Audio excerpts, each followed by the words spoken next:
Bienvenidos a una caminata por la historia bíblica por el pastor Colin Smith. Soy Rodrigo Gómez y hoy recorreremos Primera de Reyes, capítulo 8, versículos 1 al 11, en la sesión Templo. La historia de la Biblia trata de cómo los hombres y las mujeres pueden vivir en la presencia de Dios. La presencia de Dios se perdió por la elección del hombre del pecado y la desobediencia, y su presencia es restaurada por las iniciativas de la gracia de Dios. Estas iniciativas incluyen las apariciones de Dios a Abraham y a Moisés, su presencia en el monte Sinaí, donde dio la ley, y sobre el arca de la alianza, donde Dios prometió bajar y reunirse con el sumo sacerdote. Dios había dicho que cuando su pueblo llegara a la tierra prometida, elegiría un lugar donde se reuniría con ellos. Deuteronomio 12:5.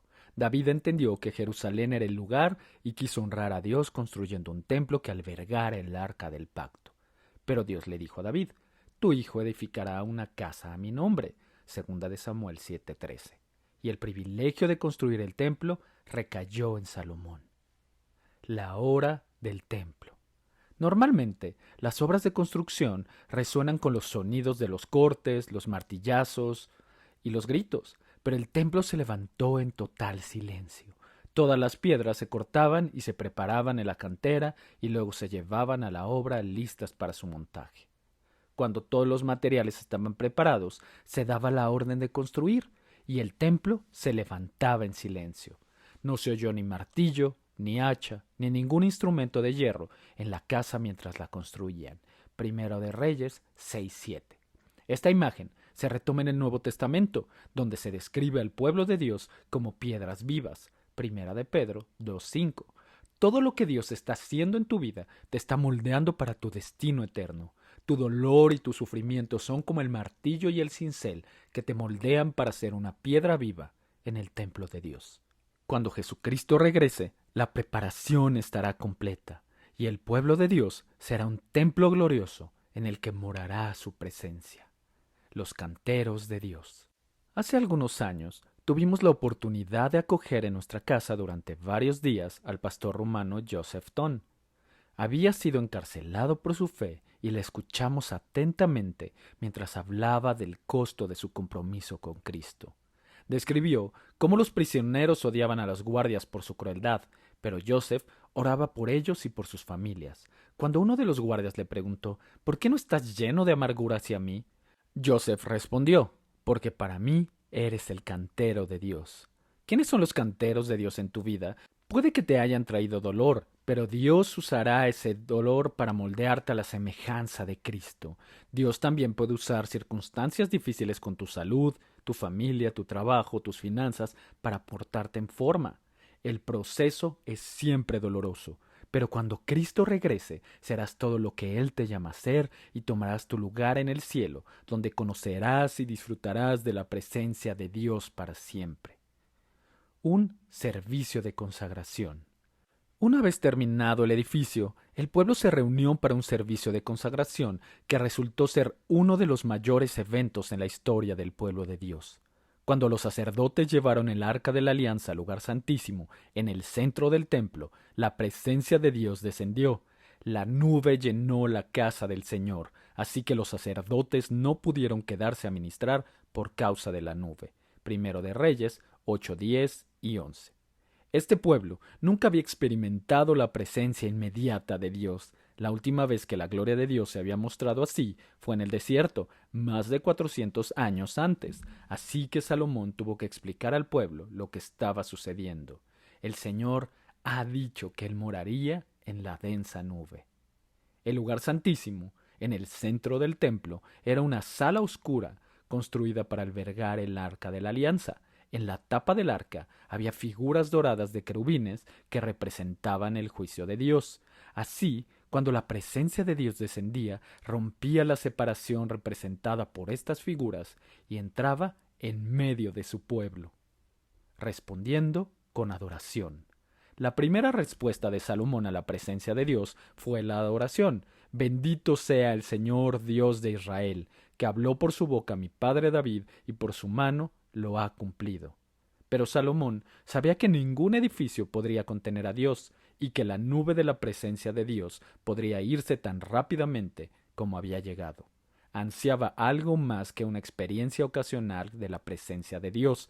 Quería que el templo fuera el lugar donde la presencia de Dios pudiera encontrarse siempre. Así que hizo esta petición: que tus ojos estén abiertos noche y día hacia esta casa, hacia el lugar del cual has dicho, mi nombre estará allí. Salomón también pidió que Dios escuchara las oraciones de las personas que vivían a muchos kilómetros de Jerusalén, y escucha la súplica de tu siervo y de tu pueblo Israel cuando oren hacia este lugar. Escucha tú en el lugar de tu morada, en los cielos, escucha y perdona. La alegría llenaba el corazón de Salomón al anticipar un futuro bendecido por la presencia de Dios. Bendito sea el Señor que ha dado reposo. Que el Señor nuestro Dios esté con nosotros como estuvo con nuestros padres, que no nos deje ni nos abandone. La triste historia del templo. Pero la alegría no duró. Después de la época de Salomón, otro rey llamado Manasés promovió la adoración de otros dioses e introdujo la astrología en el templo de Dios. Segundo de Reyes 21:5. Esta idolatría fue tan ofensiva para Dios que entregó a su pueblo en manos de sus enemigos. El ejército babilónico sitió Jerusalén, la ciudad cayó y el pueblo fue destruido. Jerusalén quedó reducida a un montón de escombros, y en el proceso el arca de la alianza se perdió. Y a pesar de los esfuerzos de Indiana Jones, nunca se ha encontrado. Este hecho es de gran importancia. Sin el arca, el templo ya no podía ser el lugar donde se reunía con su pueblo. El templo fue reconstruido bajo el liderazgo de Esdras y Nehemías, pero era solo una sombra del construido por Salomón. La gente se reunía para adorar, pero la nube de la presencia de Dios nunca descendía. Y para la época de nuestro Señor Jesucristo, el templo se había convertido en una cueva de ladrones. Mateo 21:13. El templo con nosotros.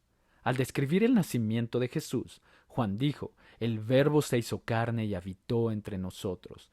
Habitó significa literalmente tabernáculo o montó su tienda, por lo que Juan nos está diciendo que cuando Jesús nació, la presencia de Dios descendió entre su pueblo.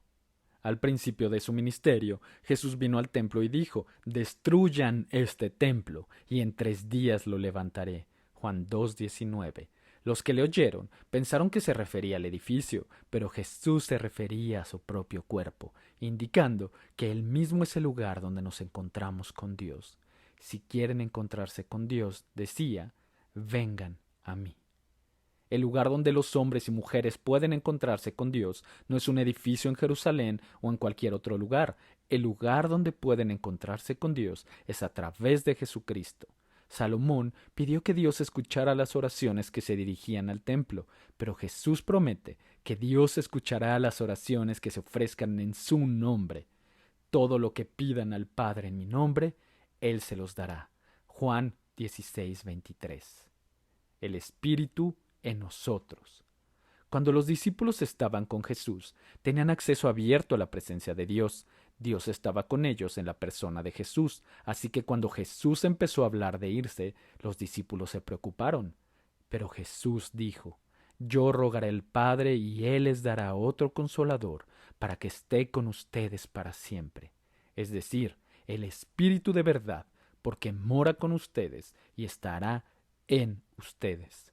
No los dejaré huérfanos, vendré a ustedes. Juan 14:16-18. Los discípulos habían conocido la presencia de Dios con ellos en Jesús, pero ahora conocerían la presencia de Dios en ellos por el Espíritu Santo.